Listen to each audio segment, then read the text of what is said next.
So, do you remember how we've talked about the kings of Israel and Judah? Yes, some were good, and some were bad, right? Exactly. Today, I want to tell you about one of the good kings, a man named Hezekiah. He was the king of Judah, and he did what was right in the eyes of the Lord, just like his ancestor David.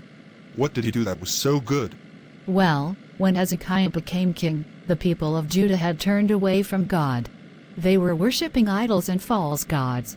The temple in Jerusalem, where people were supposed to worship the one true God, had been neglected and was in terrible shape. That doesn't sound good at all. It wasn't. But Hezekiah was determined to change things. He started by cleaning out the temple. He removed all the idols and anything that didn't belong. Then, he gathered the priests and Levites and told them to purify themselves in the temple so that worship could begin again. Did the people listen to him? Yes, they did. Hezekiah led the people in returning to God. They celebrated the Passover together, something they hadn't done in a long time. The people were so happy to be worshiping God again that they extended the celebration for an extra week. Wow, that must have made God really happy. It did. But Hezekiah's faith was tested. One day, the mighty Assyrian army came to invade Judah. Their king, Sennacherib, sent messengers to scare Hezekiah and the people, saying that no God could save them from the Assyrians. They tried to make the people lose faith in God. That sounds really scary. What did Hezekiah do? Hezekiah didn't panic. Instead, he went to the temple and prayed to God.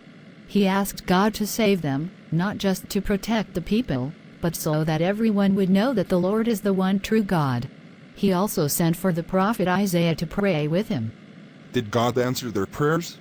He did. That very night, the angel of the Lord went through the Assyrian camp and struck down 185,000 soldiers. The next morning, the remaining Assyrians were in shock and retreated back to their land. Judah was saved, and everyone knew it was because of God's power. Hezekiah was really brave to trust God like that. Yes, he was. Hezekiah showed that trusting in God, even when things seem impossible, is the best thing we can do. And God was faithful to protect his people, just as he always is. I want to be like King Hezekiah, Mom. And you can be, by trusting God in everything you do. Just remember, no matter how big the problem is, God is always bigger.